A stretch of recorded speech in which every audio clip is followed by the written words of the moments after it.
देखिए हम लोग यहाँ पे बात करेंगे अब परमाणु क्रमांक और द्रव्यमान संख्या। परमाणु संख्या को ही हम परमाणु क्रमांक कहते हैं, ठीक है। इसी को हम क्या कहते हैं? परमाणु क्रमांक भी कहते हैं, यानी एटॉमिक नंबर। Atomic number. और ये जो नीचे वाला है इसे कहते हैं मास नंबर। Mass number.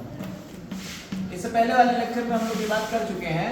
हमने आपको बताया था किसी भी परमाणु के नाभिक में प्रोटॉन और न्यूट्रॉन होते हैं। प्रोटॉन धनावेशित कण होते हैं तो सारा पॉजिटिव चार्ज होता है बीचों बीच, और इलेक्ट्रॉन्स जो हैं वो परमाणु के अलग अलग कक्षाओं में चक्कर लगाते रहते हैं, ये बताया था हमने। तो जितने भी प्रोटॉन हैं, एटॉमिक नंबर वही, किसी परमाणु के नाभिक में उपस्थित प्रोटॉनों की संख्या को उस परमाणु का परमाणु क्रमांक या परमाणु संख्या कहते हैं, ठीक है। परिभाषा समझ में आ गई? तो ये क्या है? Number of protons present in nucleus, ठीक है। न्यूक्लियस, न्यूक्लियस यानी नाभिक। नाभिक के उपस्थित प्रोटॉनों की संख्या है, ठीक। मान लीजिए किसी की परमाणु क्रमांक जो है वो 18 है, तो इसका मतलब उसकी परमाणु के जो नाभिक में उपस्थित प्रोटॉनों की संख्या कितनी होगी? 18 ही होगी, ठीक। अब एक जो तुम्हारा परमाणु होता है उदासीन होता है, कैसा है? उदासीन।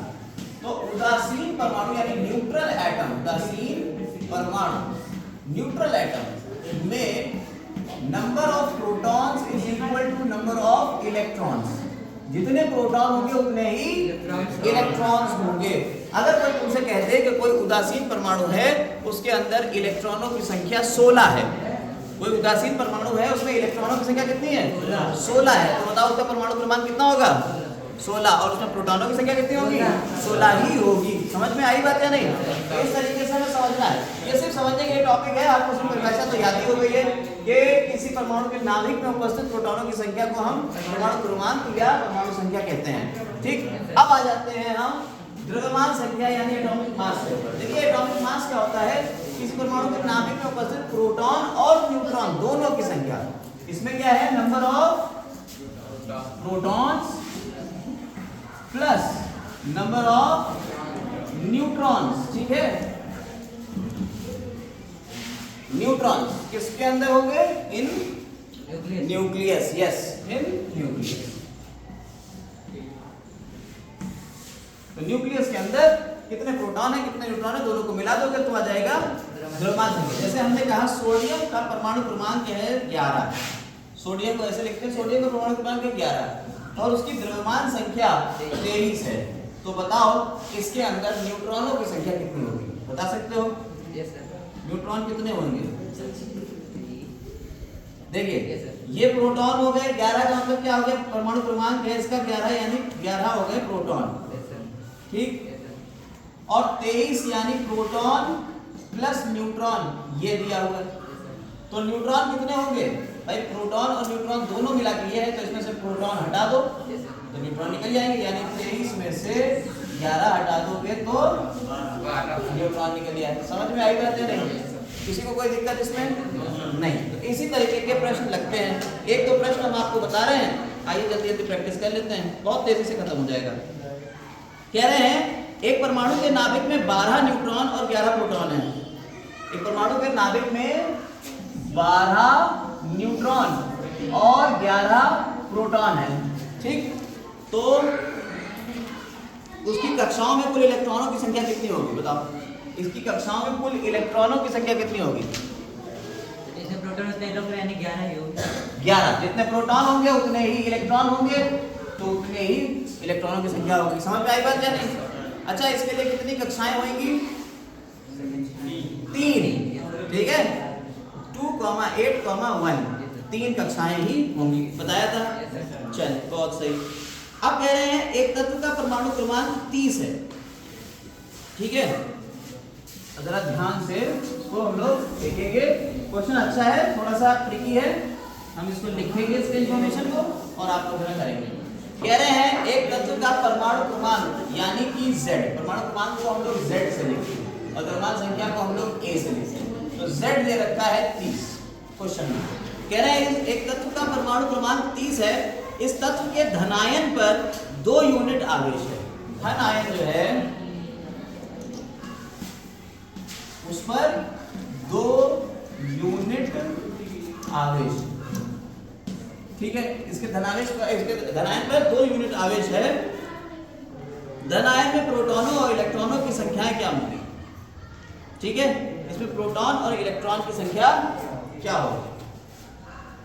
प्रोटॉन की संख्या निकालना है और इलेक्ट्रॉन की संख्या निकालना है। बता सकते हैं?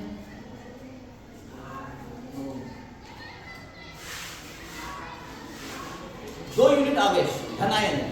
देखिए आपको एक छोटी सी बात और बताते हैं यहीं पे, आयन क्या होता है? अभी तक तो आपने सिंपल चीजें पढ़ी, उदासीन परमाणु पढ़ दिया। अब बात आती है आयन की। कभी कभी हमने आपको बताया था कि जो परमाणु होते हैं, परमाणु में जैसे इसी की बात कर लें 11 वाले की, तो 2, 8 और 1 है। और हमने क्या कहा था कि ये जो 1 है ये कहेगा भाई हमें 1 नहीं चाहिए, हमें ये बाहर निकालना है, बताया था, याद है? ये कहता है हमारे आखिरी कक्ष में कितने 8 इलेक्ट्रॉन होना चाहिए, 1 जो है ये हम निकाल देंगे। जब ये 1 इलेक्ट्रॉन बाहर निकल जाएगा तो अंदर प्रोटॉन कितने हैं? प्रोटॉन तो बाहर निकले नहीं, इलेक्ट्रॉन बाहर निकल गया। प्रोटॉन कितने थे? 11, यानी 11 तो प्लस चार्ज था। और इलेक्ट्रॉन कितने रह गए अब निकलने के बाद? 10 इलेक्ट्रॉन हो गए 10, तो माइनस का चार्ज हो गया। ये जब दोनों को जोड़ोगे तो टोटल नेट में कितना चार्ज आएगा? प्लस का 1 चार्ज, यानी कि ये अब प्लस का 1 धनायन हो गया। अब ये इलेक्ट्रॉन निकलते ही ये उदासीन परमाणु नहीं रहा, इसी को हम क्या कह देते हैं? आयन कह देते हैं। समझ में आई बात या नहीं? बोलो कोई दिक्कत इसमें? अब यही क्लोरीन के बारे में बात करें। क्लोरीन में 17 होते हैं प्रोटॉन, तो 17 प्रोटॉन है तो 17 इलेक्ट्रॉन हो गए। और ये 17 इलेक्ट्रॉन जोड़ते हैं 2, 8 और 7 के रूप में यहाँ है। तो वो जो इलेक्ट्रॉन यहाँ से निकला है वो क्लोरीन ले लेगा, तो यहाँ 8 हो जाएंगे। तो यहाँ पे प्रोटॉन कितने हो गए? यानी प्लस का चार्ज हो गया 17 और माइनस का चार्ज कितना हो गया? 18 हो गया। और नेट में कितना चार्ज इसके ऊपर आया? माइनस का 1 चार्ज आया। नेट में माइनस से 1 चार्ज आया। बस यही चीज है आयन बनना। अगर एक इलेक्ट्रॉन निकलेगा तो कैसा आयन बनेगा? धन आयन। अगर एक इलेक्ट्रॉन आ रहा है किसी में, वो कैसा इलेक्ट्रॉन, वो कैसा आयन बनेगा? ऋण आयन। तो धन आयन और ऋण आयन, धन आयन को कहते हैं कैटायन और ऋण आयन को कहते हैं एनायन, ठीक है। तो कैट आयन यानी कि धन आयन और एनायन मतलब ऋण आयन, ठीक है। एन आयन, आयन बनना यानी ऋण आयन, ठीक है। समझ में आई बात या नहीं? अब यहां क्वेश्चन को पढ़ना। अब क्वेश्चन को पढ़ना यानी कि 2 तरीके के आवेश आ जाते हैं किसी भी उदासीन परमाणु पे। आवेश आ सकते हैं प्लस और माइनस। जब इलेक्ट्रॉन निकलेगा तो प्लस, इलेक्ट्रॉन लेगा तो माइनस। भाई इलेक्ट्रॉन के ऊपर नेगेटिव चार्ज होता है, वो किसी ने ले लिया, आप किसी से कर्जा और ले रहे हो, नेगेटिव चीज है और ले रहे हो, तो आप तो नेगेटिव हो जाओगे। और आप किसी को दे रहे हो तो आप धनी हो गए, तो धन आयन। समझ में आई बात या नहीं? यहाँ पे कह रहा है कि परमाणु क्रमांक किसी का 30 था, लेकिन उसका जब धनायन बनता है तो उसके ऊपर कितने आवेश आ जाते हैं? 2 यूनिट, 2 प्लस का 2 आ जाता है। समझ में आई बात या नहीं?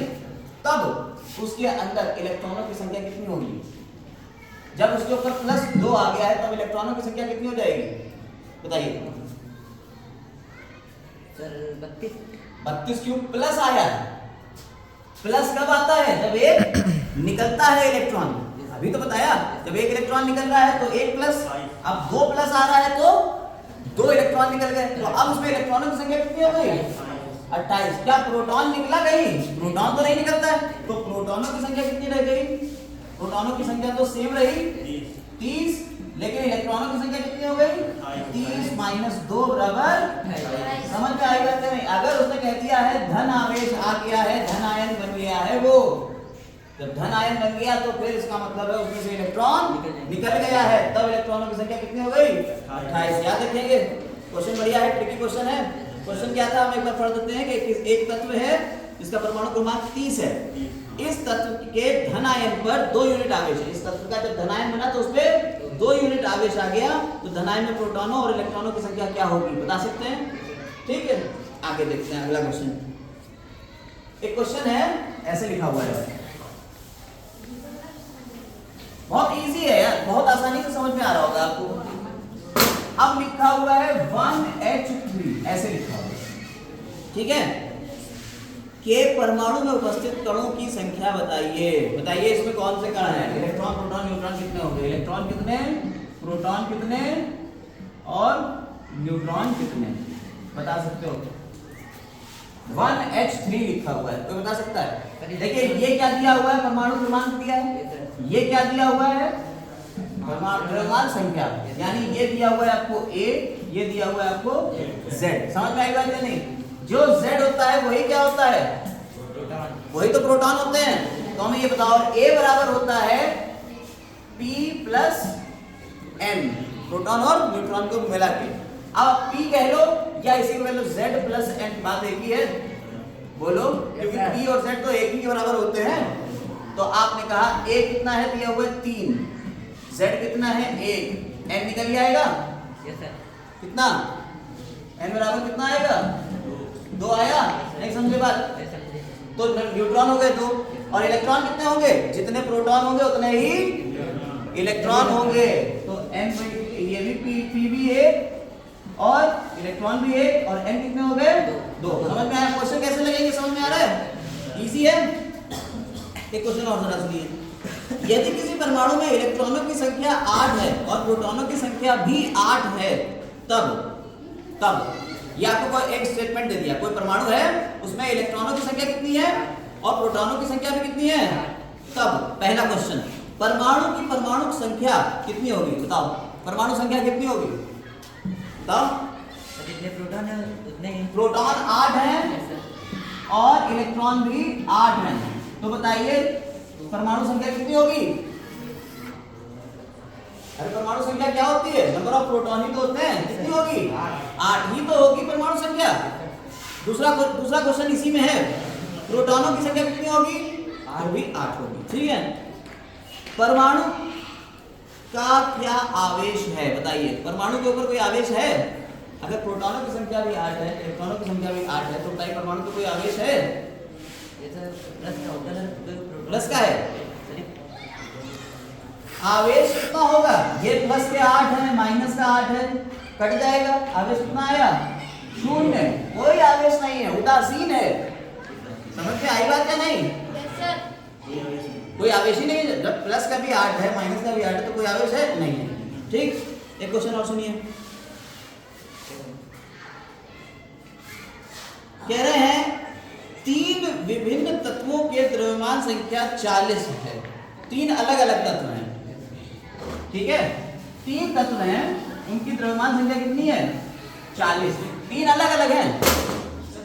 एक मान लो A वाला है, उसकी भी 40, B वाला है, उसकी भी 40 और C वाला है, उसकी भी 40। क्या है ये? द्रव्यमान संख्या A दिया हुआ है, ठीक है, सबकी 40 है। क्वेश्चन सुनिएगा, परंतु उनके परमाणु क्रमांक, जो परमाणु क्रमांक है Z कितने कितने हैं? जो Z दिए हुए हैं, पहले वाले का दिया है 18, दूसरे वाले का दिया है 19 और तीसरे वाले का दिया है 20, ठीक है, समझ रहे हो? तो बताना है आपको इसमें तीनों में प्रोटॉनों और न्यूट्रॉन कितने कितने होंगे? प्रोटॉन न्यूट्रॉन कितने होंगे बताइए? पहले A वाले में प्रोटॉन कितने होंगे, B वाले में प्रोटॉन कितने होंगे और न्यूट्रॉन? P और N लिखना। A वाले में प्रोटॉन कितने होंगे? जितना Z है उतना ही प्रोटॉन होंगे, 18 होंगे। न्यूट्रॉन कितने होंगे? 18 माइनस कर दो इसमें से, 40 में से, कितना बचा? 22, ठीक है। इसमें प्रोटॉन कितने होंगे? 19 ही होंगे। जो द्रव्यमान जो Z है वही तो प्रोटॉन है। इस बात को समझिए जरा, ध्यान से समझिए, आप क्यों घबरा रहे हैं? तो इसमें न्यूट्रॉन कितने हो जाएंगे? 21 वाला हटा दोगे इसमें से, A में से 21। यहाँ प्रोटॉन कितने? 20 और न्यूट्रॉन कितने? 20। समझ में आई बात या नहीं? नहीं समझ में आई? आ गई बात समझ में?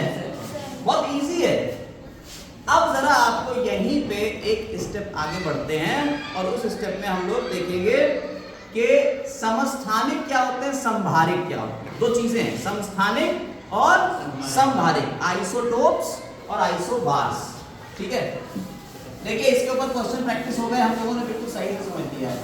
अब बात करेंगे आइसोटोप्स और आइसोबार्स। बहुत सिंपल है और बहुत इजी है, कुछ भी टफ नहीं है, 9th क्लास में कुछ भी टफ नहीं है। ठीक है, आइसोटोप्स, आइसोटोप्स यानी समस्थानिक। ठीक है,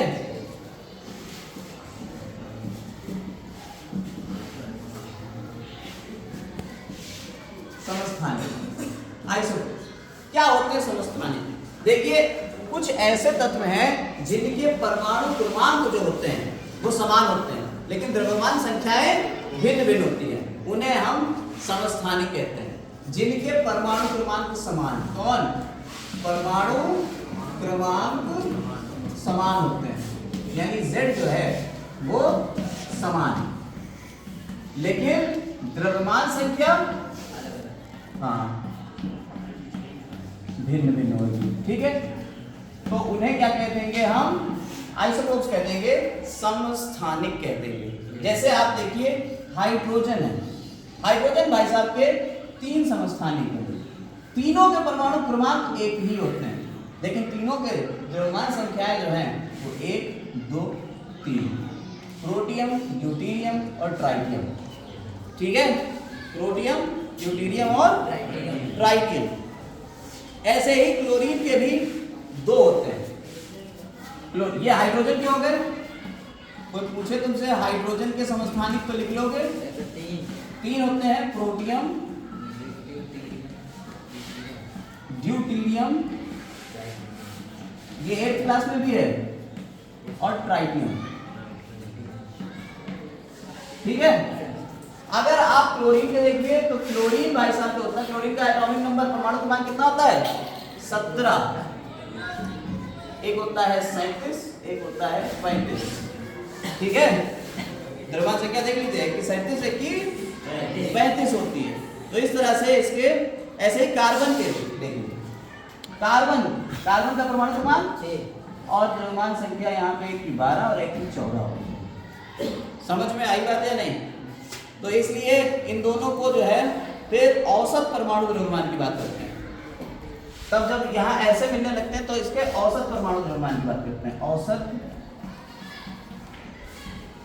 परमाणु द्रव्यमान।